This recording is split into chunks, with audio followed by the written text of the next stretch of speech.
الحمد لله رب العالمين والصلاة والسلام على سيد المرسلين أما بعد أعوذ بالله من الشيطان الرجيم بسم الله الرحمن الرحيم ولا يغتب بعضكم بعضا أيحب أحدكم أن يأكل لحم أخيه ميتا فكرهتموه واتقوا الله إن الله تواب رحيم. محترم حضرات سامعین کرام، میرے اسلامی بھائیوں، پردہ نشین ماؤں بہنوں، بزرگوں، دوستوں، سب تعریف اس اللہ کی رب العزت کے لیے جو ہمارا خالق، رازق، مشفق، مربی ہے، اور اس کے بعد تمام انبیاء کرام علیہم السلام پر درود و سلام نازل ہوں، خصوصاً ہمارے نبی محمد مصطفیٰ صلی اللہ علیہ وسلم پر بے شمار درود و سلام نازل ہوں. پڑھیے اللہم صلی وسلم بارک علیہ. محترم سامعین، حاضرین اعظام، اللہ رب العزت نے فرمایا وَلَا يَغْتَبْ بَعْضُكُمْ بَعْضًا، کہ تم میں سے بعض کی غیبت نہ کرے، تم میں سے کوئی کسی اور کی غیبت نہ کرے. أَيُحِبُّ أَحَدُكُمْ أَن يَأْكُلَ لَحْمَ أَخِيهِ مَيْتًا، کیا تم میں سے کوئی اپنے مردہ بھائی کی گوشت کھانا پسند کرتا ہے یا پسند کرے گا؟ فَكَرِهْتُمُوهُ، تم اسے ضرور ناپسند کرتے ہو. وَاتَّقُوا اللَّهَ، اور اللہ سے ڈرو. إِنَّ اللَّهَ تَوَّابٌ رَحِيمٌ، بے شک اللہ تعالی رجوع کرنے والا ہے اور بہت ہی زیادہ مہربان ہے. میرے اسلامی بھائیوں، پردہ نشین ماؤں بہنوں، اس آیت پہ آپ ذرا غور کریں. اللہ نے کیا فرمایا؟ تم میں سے کوئی کسی اور کی غیبت نہ کرے. غیبت کسی کی برائی کو کسی اور کے سامنے بیان کرنا، کسی کی کمی کو، کسی کی نقص کو کسی اور کے سامنے بیان کرنا، اسے بولتے ہیں غیبت. تو غیبت کرنا اتنا بڑا جرم ہے، غیبت اتنی بڑی گناہ ہے، یہ اتنا جرم عظیم ہے کہ اس کے لیے اللہ رب العزت نے فرمایا کیا تم میں سے کوئی اپنے مردہ بھائی کی گوشت کھانا پسند کرتا ہے؟ یعنی اگر ہم غیبت کر رہے ہیں تو گویا کہ اپنے مردہ بھائی کی گوشت کھا رہے ہیں، اپنے مردہ بھائی کی گوشت ہم اپنے لقمہ بنا رہے ہیں. اور ہر انسان مردہ بھائی کی گوشت کھانا، مردہ انسان کی گوشت کھانا ضرور ناپسند کرتا ہے. لہذا ہمیں چاہیے کہ ہم اللہ رب العزت کی اس آیت کو مد نظر رکھتے ہوئے غیبت نہ کریں، کسی کی برائی کو کسی کے سامنے بیان نہ کریں، کسی کی کمی کو، کوتاہی کو کسی اور کے سامنے پیش نہ کریں، تاکہ ہم اللہ رب العزت کی اس فرمان کے اوپر چل سکیں. اللہ نے آگے فرمایا فَكَرِهْتُمُوهُ، اللہ جانتا ہے اس بات کو کہ تم ضرور ناپسند کرتے ہو. انسانوں کے بارے میں اللہ نے فرمایا کہ تم اپنے مردہ بھائی کی گوشت کو کھانا ناپسند کرتے ہو. وَاتَّقُوا اللَّهَ، اللہ سے ڈرو، اللہ سے ڈرو. اگر توبہ کر رہے ہیں تو بھی ڈرو، توبہ نہیں کر رہے ہیں آئندہ توبہ، اگر غیبت کر رہے ہیں تو بھی ڈریے، اگر غیبت نہیں کر رہے آئندہ آنے والے ٹائم میں ان فیوچر آپ ڈرتے رہیں. اور ان تمام گناہوں سے، ان جو بڑی بڑی گناہیں، جو جرائم ہیں، جرم عظیم ہیں، ان کا ارتکاب کرنے سے اپنے آپ کو بچائیں اور ایک دوسرے کو بھی بچنے کی تلقین کریں، تاکید کریں. ان اللہ تواب رحیم، بے شک اللہ رجوع کرنے والا ہے. یعنی اللہ تبارک و تعالیٰ اگر ہم توبہ کرتے ہیں تو اللہ تبارک و تعالیٰ ہمیں معاف کرے گا. اللہ رب العزت ہمیں ہمارے گناہوں کو درگزر فرما دے گا. ان اللہ تواب الرحیم، اور بہت ہی زیادہ مہربان ہے. اللہ نے آگے فرمایا دوسری جگہ میں وَلَا تَقْفُ مَا لَيْسَ لَكَ بِهِ عِلْمٌ، کہ جن چیزوں کا علم تمہارے پاس نہیں ہے. وَلَا تَقْفُ مَا لَيْسَ لَكَ بِهِ عِلْمٌ، جن چیزوں کے بارے میں علم نہیں ہے، معلوم نہیں ہے، ہم جن چیزوں سے ناواقف ناشنا ہیں ان چیزوں کی پیچھے نہ پڑیں. ان السمع والبصر والفؤاد، نہ جاننے کی صورت میں، نہیں معلوم ہونے کی کنڈیشن میں ہم صحیح کی جگہ پہ غلط سن سکتے ہیں، صحیح دیکھنے کے بجائے ہم غلط دیکھ سکتے ہیں، اور اپنے دل سے تدبر و تفکر ہم غلط طرح سے لے سکتے ہیں، غلط طرح سے اپنے آپ پہ خیال آ سکتا ہے. اس لیے اللہ نے فرمایا کہ جن چیزوں کے بارے میں ہمیں معلوم نہیں ہے ان چیزوں کے پیچھے مت پڑا کرو. بے شک کہ کان، آنکھ اور دل اور ان تمام چیزوں سے ایک دن پوچھ گچھ ہوگی، پوچھا جائے گا. ان سب چیزوں سے جو ہے نا سوال کیا جائے گا، اور یہ ساری کی ساری باڈی کے پارٹس اور جسم کے اعضاء سب چیزیں گواہی دیں گی. اللہ نے دوسری جگہ فرمایا ما یلفظ من قول الا لدیہ رقیب عتید، کہ لوگوں تم جو بھی باتیں بولتے ہو، جو بھی گفتگو کرتے ہو، جو بھی لفظ اپنی زبان سے نکالتے ہو، ہر ایک بات، ہر ایک لفظ اور ہر ایک زبان سے نکلی ہوئی چیزیں، نکلی ہوئی بات، نکلا ہوا لفظ ریکارڈ ہو رہا ہے۔ ریکارڈ کرنے کے لیے ایک نگراں ہے، ایک نگراں تیار ہے۔ لہٰذا میرے اسلامی بھائیوں، ہمیں چاہیے کہ ہم اپنی زبان کا، کان کا، آنکھوں کا اور اس طرح کی جو باڈی پارٹس ہیں، جو جسم کے اعضاء ہیں، ہاتھ، کان، ناک، منہ، آنکھ، پیر اور اس طرح سے اور ساری چیزیں، ان سبھی چیزوں کا صحیح سے استعمال کریں، صحیح طرح سے ان چیزوں کا یوز کریں، حلال چیزوں میں ان چیزوں کو لگائیں، حلال کاموں میں ان چیزوں کو لگائیں، حرام سے بچنے کی کوشش کریں۔ حدیث ملاحظہ ہو، غیبت کے حرام ہونے اور زبان کی حفاظت کرنے کے حکم کے تعلق سے حضرت ابو ہریرہ عن ابي هريره رضي الله تعالى عنه عن النبي صلى الله عليه وسلم قال من كان يؤمن بالله واليوم الاخر فليقل خيرا او ليصمت، متفق عليه۔ حضرت ابو ہریرہ رضی اللہ تعالیٰ عنہ سے روایت ہے، نبی کریم صلی اللہ علیہ وسلم نے فرمایا، جو شخص اللہ پر اور یوم آخرت پر ایمان رکھتا ہے اسے چاہیے کہ وہ یا تو بھلائی کی بات کریں، خیر کی بات کریں، یا پھر خاموش رہیں۔ میرے اسلامی بھائیوں، ذرا حدیث میں غور کریں۔ ہم بنا سوچے سمجھے کیا سے کیا بول جاتے ہیں۔ ہماری زبان سے پتہ نہیں کتنے لوگوں کو تکلیف پہنچتی ہے۔ ہم اپنی زبان سے پتہ نہیں کس کس طرح کی باتیں کر لیتے ہیں، اپنی زبان سے پتہ نہیں کس طرح کی باتیں کر کے ایک دوسرے کو تکلیف پہنچاتے ہیں۔ اپنی زبان کا استعمال ہم صحیح سے کرنا نہیں جانتے۔ اللہ سے دعا کریں کہ اللہ ہمیں تو زبان اور جسم کے سارے اعضاء، باڈی کے سارے پارٹس کا صحیح استعمال کرنے کی توفیق عطا فرمائے۔ حدیث کے اندر غور کریں کہ اللہ کے رسول صلی اللہ علیہ وسلم نے فرمایا کہ جو انسان، جو بندہ، جو شخص اللہ پر ایمان رکھتا ہے کہ اللہ ایک ہے، اللہ ہے، قل هو اللہ احد، اللہ ایک ہے اور اللہ کے سوا کوئی شریک نہیں، اللہ کے سوا کوئی معبود نہیں، اللہ کے ساتھ کسی کا ساجی نہیں، اللہ کے جیسا کوئی بھی نہیں، اللہ بذات خود ایک اللہ ہے۔ اللہ تبارک و تعالیٰ ایک ایسی ہستی ہے جس کا مقابل کوئی دوسرا نہیں ہے۔ اس طرح کی چیزوں پہ جو ایمان رکھتا ہے، جو اللہ پر ایمان رکھتا ہے اور یوم آخرت پر، آخرت کے دن پر ایمان رکھتا ہے کہ جس اللہ نے ہمیں اس زندگی میں، اس دنیا میں زندگی دی، اس دنیا کے اندر جس نے ہمیں زندگی بخشی، وہ اللہ ایک دن ہمیں اپنی امانت، اپنی دی ہوئی زندگی لے لے گا اور پھر اس دنیا سے رخصت ہو جانے کے بعد ہمیں قبر کی زندگی میں مبتلا کر دے گا۔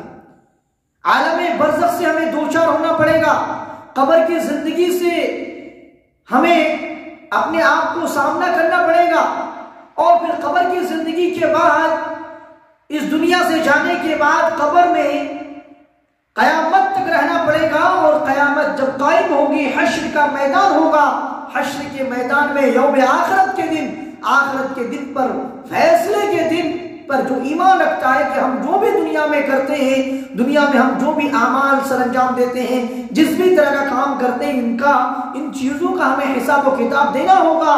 یہ ساری چیزیں، یہ سارے اعمال، دنیا میں کیے گئے سارے انجام، سارے کرتوت ہمارا ریکارڈ ہو رہا ہے، ہمارا ایک نوٹ بک تیار ہو رہا ہے اور ہمارا ایک نامہ اعمال بن رہا ہے۔ جو ان باتوں کا ایمان رکھتا ہے، پھر وہ نامہ اعمال یوم آخرت فیصلے کے دن میں پیش کیا جائے گا، اور اس نامہ اعمال کے مطابق ہمارے ساتھ جو ہے نا حساب و کتاب ہوگا، ہمارا رزلٹ آئے گا اور ہمارا انجام اس اعمال نامے کے مطابق ہوگا۔ جو یوم آخرت پر اس طرح سے ایمان رکھتا ہے کہ مرنے کے بعد دوبارہ سے ہمیں زندہ ہونا پڑے گا، اللہ کے رسول نے کیا فرمایا کہ جو اللہ پر اور یوم آخرت پر، آخرت کے دن پر ایمان رکھتا ہے، وہ انسان، وہ ایسا بندہ یا تو بھلائی کی بات کرے، خیر کی بات کرے، اچھی باتیں کرے، یا پھر اگر اچھی باتیں کرنے کی طاقت نہیں ہے، اچھی باتیں کرنا نہیں جانتا ہے، تو پھر وہ خاموش رہے۔ صحیح بخاری کتاب الادب و کتاب الرقاق و صحیح مسلم۔ میرے اسلامی بھائیوں، دوسری حدیث ملاحظہ ہو، یہ جو حدیث ہے، اس حدیث سے واضح ہے کہ گفتگو اسی وقت مناسب ہے جب اس میں کوئی بھلائی ہو، جب اس میں کوئی خیر ہو۔ گفتگو صرف اور صرف اسی وقت کی جانی چاہیے جب اس میں کسی بھی طرح کوئی بھلائی و خیر کی بات ہو، اور یہ وہی بات ہے جس کی مصلحت ظاہر ہو، حکمت ظاہر ہو، اور جب حکمت اور مصلحت ظاہر ہونے میں شک ہو، یقین کی بجائے اس میں حکمت اور مصلحت کے ظہور میں، ظاہر ہونے میں شک ہو، تو پھر ایسی باتیں نہ کرنی چاہیے. اس طرح کے ایسی کنڈیشن میں، ایسی حالت میں خاموش رہنا بہتر ہے. اسلامی بھائیو، عن ابی موسیٰ رضی اللہ عنہ قال قلت یا رسول اللہ والمسلمین افضل قال من سلم المسلمون من لسان و یدی. حضرت ابو موسیٰ اشعری رضی اللہ تعالیٰ عنہ بیان فرماتے ہیں کہ میں نے عرض کیا اللہ کے رسول صلی اللہ علیہ وسلم مسلمانوں میں سب سے افضل کون ہے؟ آپ صلی اللہ علیہ وسلم نے فرمایا کہ جس کی زبان اور ہاتھ سے دوسرے مسلمان محفوظ ہوں.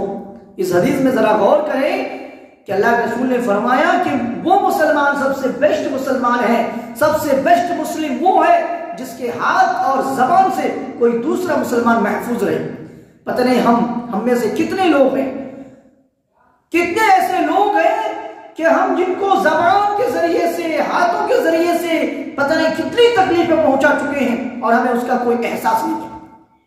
ہمارے نیچے میں کوئی کام کرتا ہے، ہمارے انڈر میں کوئی ہے، ہم سے بڑا کوئی ہمارے اوپر میں کوئی ہے، ہم کسی سے بات چیت کرتے ٹائم، بات چیت کرتے وقت ہم یہ لحاظ نہیں کرتے کہ ان سے کیسے بات کرنا ہے، ان سے کیسے بات کرنا ہے، اس طرح سے اپنی زبان کا استعمال صحیح سے نہیں کرتے، الٹی سیدھی باتیں کر دیتے، گالی گلوچ کر دیتے ہیں. بہت لوگ ایسے بھی ہیں جو کام بات میں جو ہے نا ٹھیس پہنچاتے، بات میں جو ہے نا تانا ثانی کرتے ہیں، لان تان کرتے ہیں، گالی گلوچ کرتے ہیں، اور کوئی تو اشارے اور کنائے میں جو ہے نا ایسی باتیں کرتے ہیں کہ سامنے والے انسان کو معلوم ہو جاتا ہے کہ یہ انسان کیا بولنا چاہتا ہے. آج کا دنیا ایسا ہے، ہم اپنے آپ کو سمجھتے ہیں کہ ہم ہی سب کچھ جانتے ہیں، لیکن میرے اسلامی بھائیوں جتنا اپنے آپ کو انٹیلیجنٹ اور تیز سمجھتے ہیں، سامنے والے کو بھی ایسا ہی سمجھیں، کیونکہ ہر ایک انسان کے پاس اللہ نے دماغ دیا ہے، ہر ایک انسان کے پاس عقل و فہم ہے. آپ کیا بولنا چاہ رہے ہیں اور کس طرح سے بولنا چاہ رہے ہیں، کس حساب سے بولنا چاہ رہے ہیں، وہ انسان کو سمجھ میں آ جاتا ہے، انسان کو معلوم ہو جاتا ہے. میرے اسلامی بھائیوں ذرا غور کریں، فکر کریں کہ ہمارے ہاتھ سے اور زبان سے کتنے لوگ محفوظ ہیں. ہم کبھی ایسا بھی ہوتا ہے کہ لوگوں کے سامنے، لوگ ہمارے سامنے تو بہت کام کرتے ہیں، لیکن پیٹ پیچھے معلوم ہوتا ہے کہ وہ انسان کتنا خراب ہے. یہ بات الگ ہے کہ برائی بیان نہیں کرنی چاہیے، غیبت ہے، بہت بڑا گناہ ہے، لیکن منہ کے سامنے اگر کسی کی تعریف ہو رہی تو ایسا مت سمجھیں کہ آپ بہت اچھے ہیں. جب انسان کا اچھائی، انسان کا خیر پیٹ پیچھے سے معلوم ہو تب سمجھ میں آئے کہ ہم الحمدللہ اچھے ہیں. لیکن بعض لوگ ایسے ہیں کہ سامنے سے تو بہت اچھے دکھتے ہیں، اور کچھ لوگ تو ایسے بھی ہیں کہ ادھر کی بات ادھر، ادھر کی بات ادھر، ادھر کی بات ادھر، ہمارے سامنے کچھ اور باتیں، ان کے سامنے کچھ اور باتیں، آپ کے سامنے کچھ اور باتیں. یہ سب چیزوں سے بھی ایک دوسرے کو معلوم ہو جاتا ہے، کیونکہ انسان ایک بار دیکھتا ہے، 2 بار دیکھتا ہے، پھر انسان کی کنیکٹیویٹی ہوتی ہے، ایک دوسرے سے معلوم پڑتا ہے کہ کون کس نے کیا کہا، کس کو کیا کہا.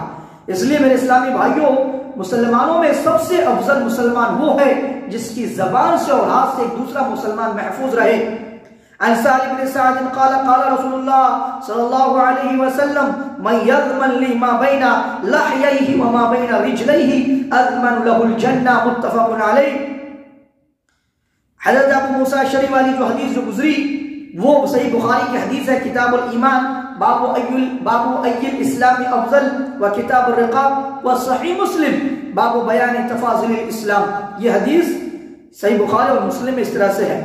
ابھی جو میں نے آپ کے سامنے حدیث بیان کیا، عن سہل بن سعد قال قال رسول اللہ صلی اللہ علیہ وسلم، حضرت سہل بن سعد رضی اللہ تعالیٰ عنہ سے روایت ہے کہ رسول اللہ صلی اللہ علیہ وسلم نے فرمایا، جو شخص مجھے دو جبڑوں کے درمیان کی چیز یعنی زبان کی اور 2 پیروں کے درمیان کی چیز یعنی کہ شرمگاہ کی حفاظت کی ضمانت دے دے، حفاظت کی گارنٹی دے دے، تو میں اس کے لیے جنت کی ضمانت دیتا ہوں، میں اس کو جنت کی گارنٹی دیتا ہوں. یعنی اگر کوئی انسان اپنی زبان پہ کنٹرول کر لیتا ہے، حدیث اور قرآن کے حساب سے، قرآن و حدیث کے مطابق، اللہ اور اللہ کے رسول صلی اللہ علیہ وسلم کے بتائے ہوئے طریقے کے مطابق اگر اپنی زبان کی حفاظت کر لیتا ہے، اپنی زبان سے کسی کو ٹھیس نہیں پہنچاتا، کسی کو تکلیف نہیں پہنچاتا، کسی کی غیبت نہیں کرتا، ادھر کی بات ادھر نہیں کرتا، ادھر ایک بات وہی سیم بات ادھر اس کے سامنے اور پھر ادھر اس کے سامنے اس کے بارے میں اس کے سامنے اس کے بارے میں باتیں اس طرح کی نہیں کرتا. تو میرے اسلامی بھائیوں ذرا سوچو اللہ کے رسول کی فرمان میں کہ اللہ کے رسول نے فرمایا جو مجھے دو جبڑوں کے درمیان کی چیز یعنی کہ زبان کی گارنٹی دیتا ہے, زبان کی حفاظت کی ضمانت دیتا ہے, تو میں اسے جنت کی ضمانت دیتا ہوں. اور اسی طرح سے دو پیروں کے درمیان کی چیز یعنی شرمگاہ کی حفاظت کی ضمانت دیتا ہے, تو میں اس کو جنت کی گارنٹی اور ضمانت دیتا ہوں. اسلامی بھائیوں بہت سارے ایسے لوگ ہیں زبان کے بہت اچھے ہیں, زبان کے بہت اچھے ہیں, زبان ان کا بہت میٹھا ہے, زبان سے ٹھیس نہیں ہے, لیکن شرمگاہ کی حفاظت نہیں کر پاتے ہیں. شرمگاہ کی حفاظت ان کے بس کی بات نہیں ہوتی ہے, برائی میں ملوث ہیں, برائی میں بہت زیادہ مبتلا ہیں.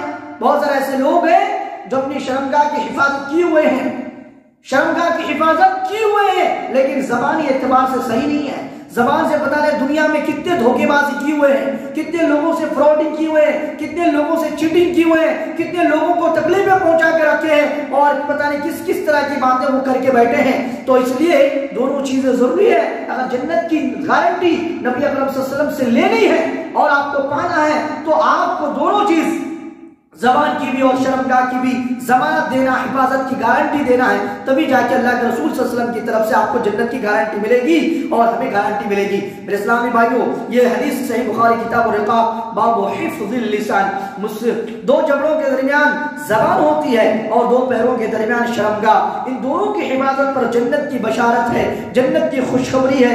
حفاظت کا مطلب ہے ان کا استعمال صرف جائز جگہوں پر کیا جائے اور ناجائز استعمال سے ان کی حفاظت کی جائے. ایک آخری حدیث بیان کر کے اپنی بات ختم کروں گا. عن ابی ہریرہ رضی اللہ تعالی عنہ انه سمع النبي صلی اللہ علیہ وسلم يقول ان العبد ليتكلم بالكلمة ما يتبين فيها يزل بها الى النار ابعد مما بين المشرق والمغرب متفق عليه وما يتبين يتفكر انها خير ام لا. حضرت ابو ہریرہ رضی اللہ تعالی عنہ سے روایت ہے, انہوں نے نبی اکرم صلی اللہ علیہ وسلم کو فرماتے ہوئے سنا کہ بندہ ایک بات کرتا ہے اس میں غور و فکر نہیں کرتا اور وہ اس بات کی وجہ سے مشرق اور مغرب کی درمیانی مسافت سے بھی زیادہ جہنم کی آگ کی طرف گر جاتا ہے. میرے اسلامی بھائیوں اس لیے ذرا غور کریں, ہم اپنے باتیں کرتے ہیں اس میں غور و فکر کریں, تدبر و تفکر کریں, تاکہ ایسا نہ ہو کہ ہم اپنی زبان کی وجہ سے ہمیں اس طرح اتنی جہنم کے گڑھے میں گر جائیں پھر ہم کو معلوم ہی نہ پڑے. اس حدیث میں زبان کی بے اعتدالی کے نقصانات کو واضح کیا گیا ہے, اس لیے ضروری ہے کہ انسان ہر بات کرنے سے پہلے. اسلامی بھائیوں نبی اکرم صلی اللہ علیہ وسلم کو فرماتے ہوئے سنا کہ بندہ ایک بات کرتا اس میں غور و فکر نہیں کرتا اور وہ اس بات کی وجہ سے مشرق یعنی پورب اور مغرب یعنی پچھم کی درمیانی یعنی اس کے مشرق اور مغرب ویسٹ اور ایسٹ کے درمیان جتنی مسافت ہے, جتنی ڈسٹینسنگ ہے, اتنی اس سے بھی زیادہ جہنم کی آگ کی طرف چلا جاتا ہے, گر جاتا ہے. میرے اسلام بھائیو یہ صحیح بخاری کتاب الرقاق باب حفظ اللسان و صحیح مسلم کتاب الزہد باب حفظ اللسان. اس حدیث میں ذرا غور کریں کہ اللہ کے رسول نے کیا فرمایا. حضرت ابو ہریرہ سے روایت ہے کہ ایک انسان ایک بات کرتا ہے اس میں غور و فکر نہیں کرتا, بات کرنے سے پہلے نہیں سوچتا, بات کرنے سے پہلے زبان سے کوئی بھی لفظ بولنے سے پہلے اپنے آپ میں غور و فکر نہیں کرتا کہ ہم کیا بولنے جا رہے ہیں, اس بات کا اثر کیا ہوگا سامنے والے کے اوپر, اس بات کا رزلٹ کیا آئے گا, اس بات کا ریٹرن ہمیں کیا ملے گا, اس بات پہ ہم غور و فکر نہیں کرتے. اس حدیث میں زبان کی بے اعتدالی کے نقصانات کو واضح کیا گیا ہے. زبان کی جو بے ناانصافی ہے, زبان کا جو ناجائز استعمال ہے, ناجائز استعمال کے جو نقصانات ہیں اس کو واضح کیا گیا ہے.